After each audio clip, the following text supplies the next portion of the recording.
All right, everybody. The homies are back. We're back with another episode of What If. This time we got episode 6, I believe. Wow, we only got 3 more episodes left. So six, baby. Episode 6. Original. Wow. So episode 6 is a little bit different, guys. We kind of in the wind with this. They created a new character, Kahhori. Let's get into it. So episode 6 is titled What If Kahhori Reshaped the World. Before we start with the summary, any likes, dislikes, anything you want to mention? Well, you already know how I be when it comes down to me having to read subtitles and watching TV shows. That's just not for me. Because if I want to read something, I'll read the book. If I want to watch something, I don't want to read and watch at the same time. That's probably one of my biggest issues with watching anime is like I like to focus on the action because Yeah. anime people get thrown into like rocks and stuff. So I want to be able to enjoy that and not have to read. So this definitely was an experience when I was watching it because remember I told you I stepped away from the TV for a second. I said, "Whoa, hold up! Who changed the damn audio for the damn TV?" And I come back and I'm pressing the button to switch it back to English. And I said, "Hold up! This ain't in a different language. This is what they're actually freaking talking." And I probably pressed the button like 6 times, thinking it's broke. But You're not the yeah, only one. yeah. So I'm just like, it's it definitely took me by surprise. It is an original episode. So uh, I'm pretty sure it took people weren't expecting something like this going into well in general with this whole series anyway. So this is going to be exciting to decipher this thing for this particular episode. Yeah, you're right about that. I agree with you 100% because this kind of threw me off for a loop. So we have no idea where this is gonna go, how this is gonna mold the rest of the season. We only got 3 more episodes. I'm kind of shocked with the how they said the end credit scene, I guess you want to say. So let's get into it. So before we start, one more last thing. Shout out to the Mohawk, the nation of Mohawk, the people of Mohawk. For those who don't know, they are a Native American tribe that took place around Florida. This wouldn't be possible without them. This is one of the only episodes so far in the MCU or anything Marvel related that is pretty much 90% in a different language, not in English. So let's get into it. All right. So going back to the title, what if Kahhori reshaped the world? So we have a new character named Kahhori. So she is a female that is in the tribe of the Mohawk, the nation of Mohawk. So as we were told by the Watcher, that her people were in a civil war with other nations, and there was a forbidden lake. Rewinding back, we had the Watcher explain to us that the Tesseract was thrown in the earth. In our main timeline, we had Odin, who brought the Tesseract to Norway, where New Asgard is now located at. But in this timeline, we got Ragnarok approached earlier than uh, actually intended to. So those who remember, we had Thor Ragnarok that took place in 2017, if I remember correctly, and sort of destroyed Asgard, which the Asgardians had to relocate for a new home, which was in Norway, for those who remember during Endgame. So long story short, Ragnarok occurred earlier in the timeline than it was supposed to. Sort of ends up destroying Asgard and Odin. The Tesseract survives and travels all the way back to Earth, somewhere in Florida. I'm not too sure about the timeline because at this time we had the Spanish conquistadors and they were ruled by Queen Isabella, and her rule was around 1474 to 1504. So I don't know, it's around that time period this happened. So let's just go with the 1500s, I guess. So as we know, we have Kahhori. She wakes up in the morning and starts walking around town. She actually investigates Forbidden Lake that her the ancestors forbid her and the rest of the nation to travel into. And she finds the Forbidden Lake, and then they come in contact with the Spanish conquistadors who want to find the Fountain of Youth, which they believe that that's the lake that the Mohawk, the nation of Mohawk deemed cursed. So she gets shot and thrown into the lake. She gets absorbed by the Tesseract at this point, and she gets sent to, I believe the world was called Skyworld, that her people called. Mm-hmm. Am I correct so far? Yep. All right. So she gets sent to a new, another dimension inside the Tesseract. And for those who don't know, the Tesseract is also has an Infinity Stone, that is the Space Stone. If those, for those who don't remember, so she gets thrown into a new portal, gets thrown into the sky world. She meets some fellow Mohawk people in Mohawk who have been living inside the Tesseract for, I guess, generations, years. Not 100% sure. So her fellow people have mystical powers. Someone like they're imbued with the power of the Tesseract, kind of like Captain Marvel, but I wouldn't say they exactly like Captain Marvel's powers. You know, they're super strong, super fast, pretty much powerful. I don't know if they're immortal, but from what we were going by the episode, it seems that they can live forever. They can't die in this sky world. I'm assuming that they can't die inside a Tesseract. Maybe they might be different if they were able to leave the Tesseract. So Kahhori ends up befriending a new friend. Excuse me if I butcher the names, because I'm gonna try to pronunciate these names as accurate as possible. So she befriends a guy named Atarax, if I believe that's how you pronounce it correctly. Atarax explains to her how long her people have been stuck inside a Tesseract and how they seem that it is like a calling, a new future for them. They can either die or be killed, but they are blessed and imbued with the power of the Tesseract. They just know that it is what's called the Sky World. So within this time, she starts learning to adapt, reshape, and control her powers inside Skyworld, and tries to find a way to get out so she can save her friends and family. She starts learning pretty quick. They had a trial where they were chasing buffaloes with, I guess you want to say like crystals for fun, jewels for fun. She ends up collecting a bunch of them, and basically, I guess, what did they do with it? They absorb the energy of these jewels for fun, I guess, to make them more powerful, if I remember correctly. So she finds a way to bring the portal down that was in the sky and bring it down. And at this point, we have the Spanish conquistadors actually try to dive into the Fountain of Youth, and some of them actually made it into the Sky World.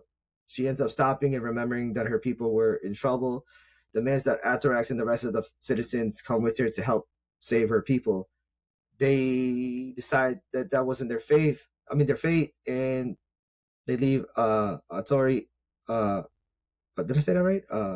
Kahhori on her own. She goes back, stops the Spanish conquistadors, ends up getting knocked out for a little bit, and Atarax and the rest of the citizens end up escaping the Tesseract and helping her and saving her people and stopping the Spanish conquistadors from conquering their planet. A little twist at the end is that we had Queen Isabella being told by her citizens that the New World is impossible to conquer and their people never came back. She's upset. She wants to know who decides to stop her. She believes that she has some enemies trying to stop her from conquering the rest of the world. Kahhori comes back with her people. With her newfound powers, she is able to talk Spanish. That was pretty. I didn't expect that to happen, but I mean, I guess with the powers of Tesseract, I guess nothing is impossible. So she tries to create a bond with the nation of Spain to have peace between her tribe and the nation of Spain, and I guess it succeeded. And at the end credit scene, we have Doctor Strange Supreme open a portal and tells Kahhori that he's been searching for a long time, and ends with a WTF, because at this point I have no idea what's going on. I think Doctor Strange is building a new Guardians of the Multiverse, a new squad. So there must be a new looming threat coming on, something much more powerful than Ultron from last season. So what do you think? I did really like this episode. I mean, I felt like I was watching a new movie, a new TV show, but it was in the MCU, but it wasn't. You understand? Kind of like the Eternals. Like it was a That's whole new I was movie, but a thinking whole that. new concept. Yeah, I was thinking that. It's a brand new concept. I did want to take this back to when Kahhori went back to her home world to save her people. Yeah, I feel like when you said she got knocked out, that was a little bit of an understatement. Like she got smacked with a cannonball. Is it bloop? Oh. I didn't take it because I really thought she got knocked out, or maybe she intended to take that hit. I don't know.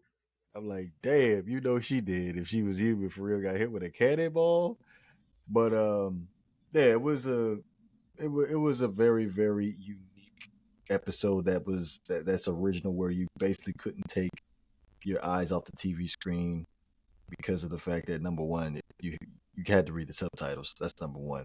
And of course, number two, where you didn't exactly know where it was gonna go with the story.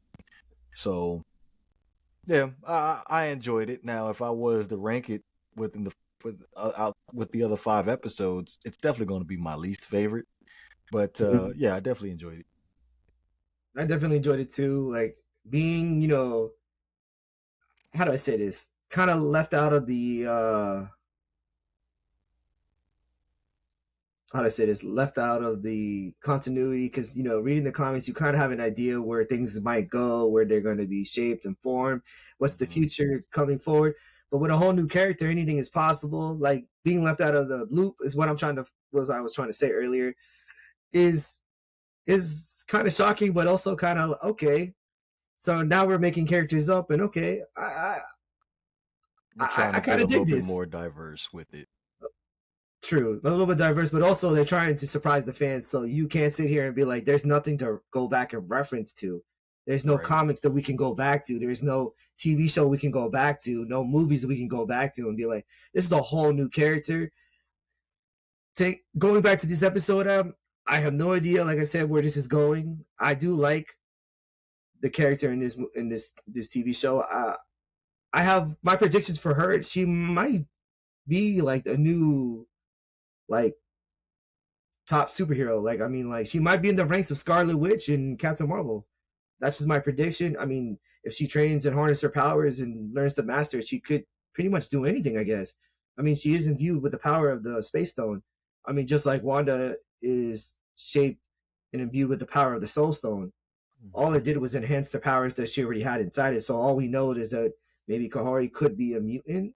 It could be possible, or she could be a mutate, someone who's imbued with superpowers later on in life and not born with it. But who knows? Like they could have just unlocked something that she already had built inside of her. But like I said, I really dig this. It was diverse. I liked it. I'm not a big fan on subtitles as well, but I mean, hey man, I'm kind of used to it at this point, being an anime lover. I think watching subs a little bit better than watching dubs, and it was pretty cool to see that we had some Spanish in there for all my Latinos out there. Yeah, I know it isn't really the Spanish that we speak. I mean, it is the proper Spanish, as the Spaniards call it. It didn't look like what I was looking at on Duolingo. I'll tell you that. um, but I'm really excited. We're down to the last 3 episodes. I'm really excited to see where things go. I mean, I did like the artwork in this. The animation is getting way much better. Like, and the storylines are getting so much more intense. Um, I think that's pretty much it. I mean, besides that, I got a little hint of Alice in the Wonderland. I also kind of feel like I was getting a little hint of Star Wars. I don't know about you. Kind of a little bit some Jedi's in there, It reminded me of Ren. right? I didn't want to go there, but I mean, It, it I wanna reminded keep me. it separate. You know what I mean? It I didn't reminded want me to of, use that but reference. it just seemed like, wow, you just got these powers when your ancestors literally had these powers for God knows how long, and you're just adapting so Quickly. naturally with the powers. That was the first thing I thought about with Star Wars Episode 7. Well, at least we got a montage of her actually, not want to say train, but practice, like forcing it, like trying to get it to become second nature. Because as we had this conversation before with the whole Ren situation, is I just felt like it was too easy for her. Like, I mean, with the whole Kylo Ren and not never picking up a blade before and somehow able to sword fight with a lightsaber with no training whatsoever. I don't even know. I'm really not trying to go to the Star Wars thing because this is a whole different scenario, but like I just don't understand how someone who has years of training with a lightsaber and the Force is getting dogged by someone who's a rookie. But okay, I'm sorry, for the love of God. I'm just gonna, like I said, I'm not gonna try to get into that. It's a whole different topic. We're not even talking about Star Wars. But yeah, like I said, I really do like this episode. It was great. It was diverse. Um, the only I was like 2% was in English. We only had the Watcher spoken English and Doctor Strange. Um, it would have been nice to see Doctor Strange talk in Spanish because I mean he did do it in the Multiverse of Madness, if you remember, with America Chavez and her universe.